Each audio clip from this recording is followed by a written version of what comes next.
go off the rails. Don't you know it's time to raise our sails? It's freedom like you never knew. Freedom like you never knew is an understatement. Odyssey turns 8 years old this year, and instead of waiting the extra 2 years to make a 10th anniversary video or whatever, I'm just making a video now. A lot of this review is pretty disoriented, just because it's me talking over different topics I know by heart for this game. I tried, right? I remember being 10 years old when this game came out, begging Nintendo and my parents for either a free Switch or for the game to come to Wii U. I was one of the 13.5 million to own a Wii U. I still own a Wii U. It is their best console. I'm not afraid to say that. I sent them a letter even, basically asking if Odyssey would ever come to Wii U, as Breath of the Wild had already come to Wii U. And they said it wasn't gonna happen, and they sent me this Pokemon card. The game is definitely not as special to me as 64, because 64 is the game I played day in, day out between the ages of 6 and 10. But Odyssey is very close. In my top 5 games of all time, it'd probably have to be number 2, right behind 64. Then Super Mario Bros. 3, because that's the best 2D platform of all of time. And then probably like, I don't know, Fortnite or something.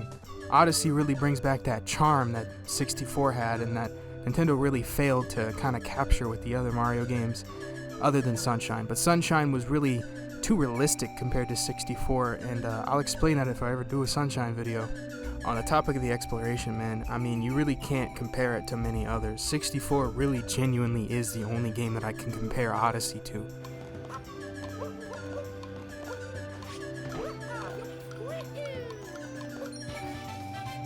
In what other Mario game can you come down from a secret level as a rocket? Do a spin jump.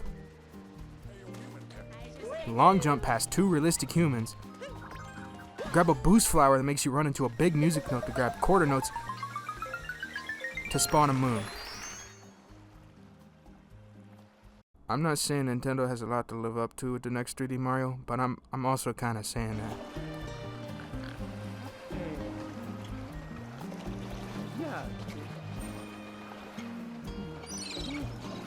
See how relaxed I was there? It's because of the music, man. Some say that Odyssey was a $60 album that came with the free video game, and I'm inclined to believe them.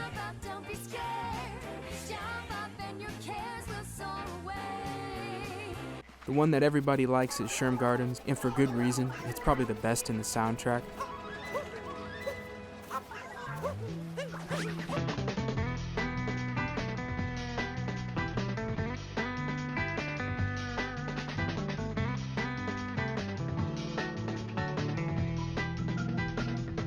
But my favorite is the Sherm Zone variant. This is the one where they bust out the DK crew. You got Cranky Kong on the turntable. I don't know which Kong it is, but they bust out this really emotional synth that just invokes this sense of like, I gotta get done, I gotta go. And then Donkey Kong comes out with the bongo controller for the GameCube. Oh, hold on, just give him a minute. Yep, here it comes.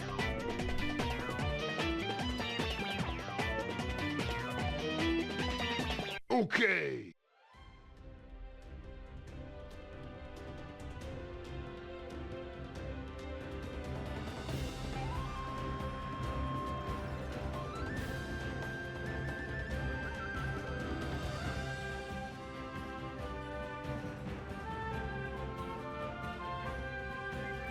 There's so much to discover in each of these levels too. I mean, you've got so many secret moons, so many secret areas, all the Captain Toads everywhere. Once you beat the game, you have to go around trying to find Peach. Every single character and every single enemy feels so dynamic in the place that they're meant to be. You go to the Wooded Kingdom and you find all those robots and these little onion things. You really feel like they're meant to be there. You don't think, oh, well, that's a Goomba in, hell, so obviously that's definitely not meant to be there. You really feel like everything's natural. It's part of the immersion.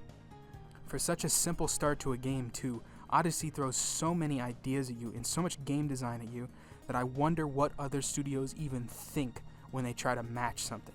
We saw this with Balan Wonderworld, which is a game I've never played but I have seen so many reviews on. It was like Square Enix trying to make Mario Odyssey, and it is an awful, awful game. I don't think any other studio could make something so magnificent that wraps up in such a short amount of time.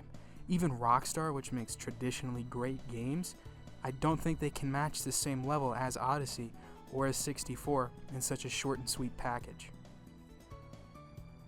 It's one of those games that even 8 years later, you just feel like everything responds perfectly to your inputs. Even GTA 5, which is another one of my favorite games of all time, just you don't feel like you're really controlling the character. You feel like you're giving him suggestions on which way to move, and if he responds to it, that's because you got lucky.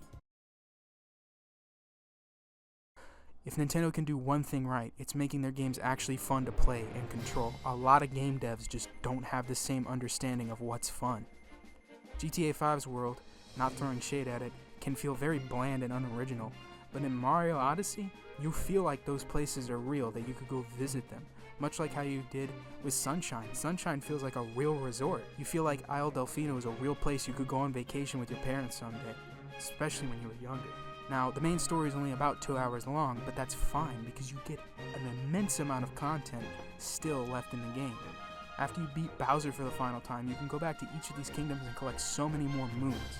It's crazy to think that this game has 840 moons to collect, and that's just a guess because I don't know if that's actually the real number. I've seen so many different numbers thrown around. But even the Luncheon Kingdom, which is one I never really enjoyed when I was younger, it's grown on me tremendously just because of how much there is to do, how unique it is, how wonderful it is to explore this place, even if it can be a bit bland at sometimes. There's so many callbacks in each of these levels too. The whole 8-bit section is just one of the most unique things I think that has ever been done in a video game, and now we try to see people copy this stuff. The 3D to 8-bit stuff is just wacky, but you don't even have to do it for the most part. In a lot of places, you can just skip right past it. Each of these levels and each of these things is all about the first and foremost thing that Nintendo cares about. Never mind, the second foremost thing that they care about, fun. If it's not fun, why bother? And that's where a lot of my sentiment comes with modern gaming. I don't feel like playing modern games anymore because none of them are fun anymore. I don't sit down and play the new Call of Duty and think, you know what, this is an enjoyable experience, I can't wait to play this for the rest of my life. I cannot urge you enough to pick up Odyssey for yourself. It is a magical, magical game. And I don't think that Nintendo's going to be able to recapture this lightning in a bottle that they have with Odyssey. They couldn't do it for the past 10 years before Odyssey came out, so what makes me think that it's going to happen again is pretty rare. If you don't feel something, a childlike sense of joy being a new one, I have really bad news for you, man. You've lost what makes you a human. You've lost that soul, that touch, because you've been brainwashed by all these slop games that you need a supercomputer just to play.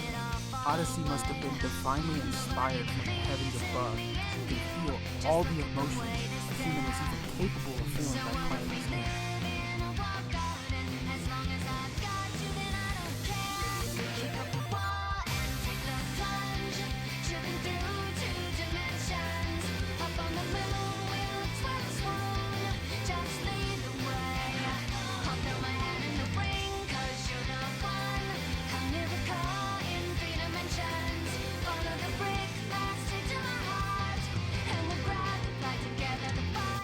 Gonna start.